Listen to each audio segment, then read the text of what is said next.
Assalamualaikum warahmatullahi wabarakatuh. Nama saya Abdul Ghafur dengan NIM 2404020044. Sebelumnya terima kasih kepada Ibu Raja Novi, Ariska MPD, dan di sini saya akan mempresentasikan teknik dan keterampilan dasar mengajar. Jadi apa sih itu teknik dan keterampilan dasar mengajar? Dan lanjut saja ke videonya. Saya akan mempresentasikan apa itu teknik dan keterampilan dasar mengajar. Jadi pengertiannya itu adalah proses pembelajaran merupakan suatu sistem yang di dalamnya mencakup komponen-komponen yang saling berintegrasi. Komponen tersebut meliputi pendidik atau tenaga pengajar, peserta didik, materi atau bahan ajar, metode, dan media pembelajaran. Di dalam pembelajaran berarti ada mengajar dan yang ada diajar. Dan ada yang diajar. Mengajar diartikan sebagai kegiatan mentransmisikan pengetahuan, mewariskan kebudayaan, membimbing belajar, dan membantu siswa dalam menghadapi kehidupan sehari-hari. Terus di sini keterampilan dasar mengajar. Keterampilan dasar mengajar gimana sih? Jadi keterampilan dapat diartikan sebagai suatu keahlian seseorang dalam melakukan suatu pekerjaan di bidang tertentu. Bagi pengajar, keterampilan yang dimaksud di sini ahli melakukan tugas mengajar. Terdapat ada 8 keterampilan atau kompetensi dasar mengajar. Jadi kompetensi dasar mengajar itu ada 8 poin ya. Jadi yang pertama itu keterampilan bertanya. Keterampilan bertanya ini sangat perlu ya, karena bertanya dalam rangka kegiatan pembelajaran tidak sekedar bertanya, tetapi menyarankan harus menguasai teknik mengajukan pertanyaan yang cerdas, baik keterampilan bertanya dasar maupun keterampilan bertanya lanjut. Pengajar bertanya sama artinya dengan membantu peserta didik untuk belajar dan membawa kepada proses berpikir kognitif tingkat tinggi. Dan bertanya ini juga memiliki peran penting bila pertanyaan tersusun dan terlontar dengan baik, yang akan berdampak positif kepada peserta didik. Antara lain itu seperti meningkatkan partisipasi peserta didik di kelas, membangkitkan minat dan rasa ingin tahu terhadap suatu masalah yang sedang dibicarakan, dan lain sebagainya. Keterampilan memberi penguatan. Apa itu keterampilan memberi penguatan? Penguatan dapat diartikan yang di sini itu dijelaskan sebagai modifikasi perilaku atau pemberian respon positif dari pengajar yang biasanya berupa pujian atas perilaku atau hasil kerja yang sudah dihasilkan oleh peserta didik. Penguatan merupakan dorongan bagi peserta didik untuk meningkatkan perhatian, sehingga peserta didik akan muncul rasa percaya diri, semangat, dan lebih konsentrasi dalam proses belajar. Contoh penguatan itu misalnya berupa acuan jempol, itu namanya penguatan nonverbal. Itu penguatan nonverbal. Dan kalau penguatan verbal itu dia berupa kalimat dan kata-kata. Itu penguatan verbal. Poin selanjutnya ada keterampilan mengadakan variasi agar suasana di dalam kelas menjadi hidup, kondusif, dan menyenangkan. Pengajar harus mampu memberikan variasi dalam gaya belajar, penggunaan media dan bahan pembelajaran, dan pola interaksi dan kegiatan kepada yang diajar. Macam-macam gaya mengajar antara lain itu ada. Yang pertama, gaya mengajar klasik, gaya mengajar teknologis, gaya mengajar personalisasi, gaya mengajar interaksionalisasi. Kalau gaya mengajar klasik itu kira-kira apa sih kalau kita bertanya-tanya kan?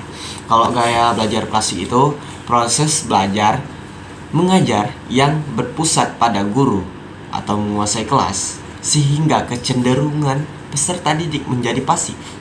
Kalau gaya mengajar teknologis itu gimana? Kalau itu pengajar berusaha menggunakan berbagai media untuk menyampaikan materi kepada pembelajar. Terus kalau gaya mengajar personalisasi itu gimana? Yaitu mencoba dengan memahami minat dan bakat pembelajar dan memahami secara individual sehingga materi yang disampaikan mudah diterima sesuai minatnya. Dan yang terakhir, gaya mengajar interaksional, yaitu proses belajar mengajar yang mengedepankan proses interaktif atau dinamis sampai dialogis,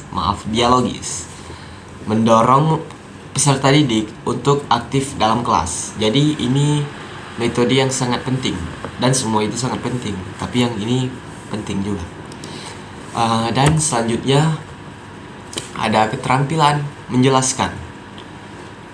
Keterampilan menjelaskan itu adalah keterampilan memberikan informasi secara lisan yang terencana dan struktur agar tercapai pemahaman yang diinginkan.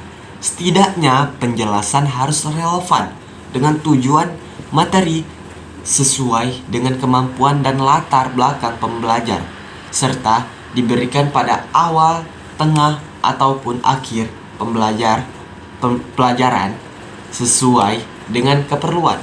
Dan alasan perlu keterampilan menjelaskan itu adalah meningkatkan keefektifan pembicaraan agar bermakna diterima oleh pembelajar, sebab biasanya masih didominasi oleh pengajar.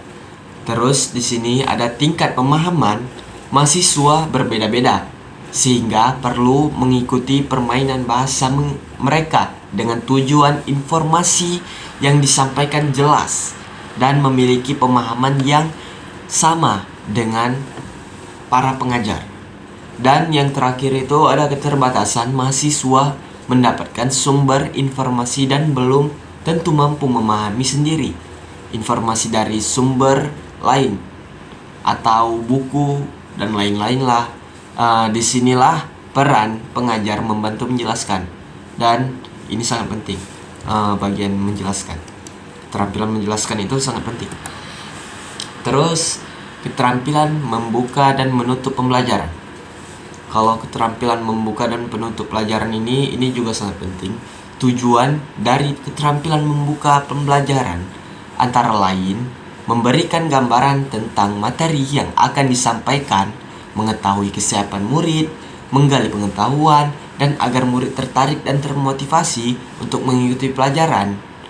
Terus membuka pembelajaran dilakukan dengan tujuan agar murid termotivasi dan berminat, terkondisi dan siap menerima pembelajaran, dan peserta didik mengetahui pokok bahasan atau garis besar yang akan diberikan.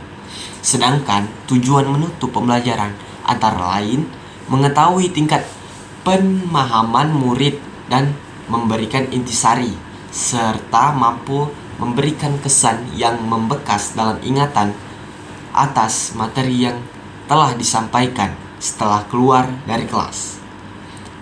Dan keterampilan membimbing diskusi kelompok kecil.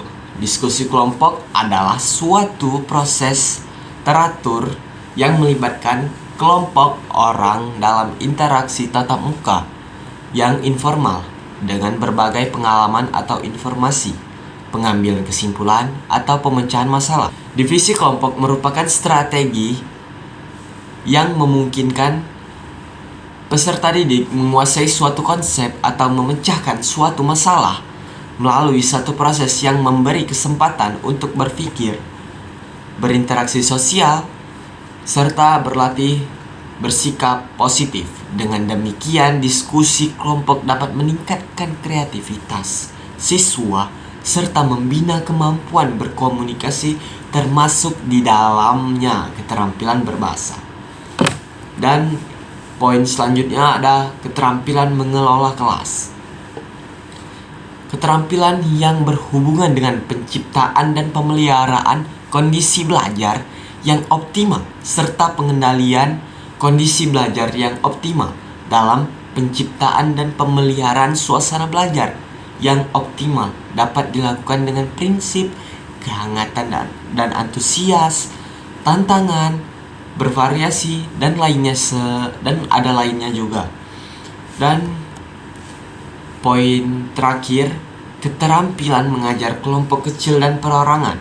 Secara fisik, bentuk pengajaran ini ialah berjumlah terbatas, yaitu berkisar 3-8 orang untuk kelompok kecil dan seorang untuk perseorangan.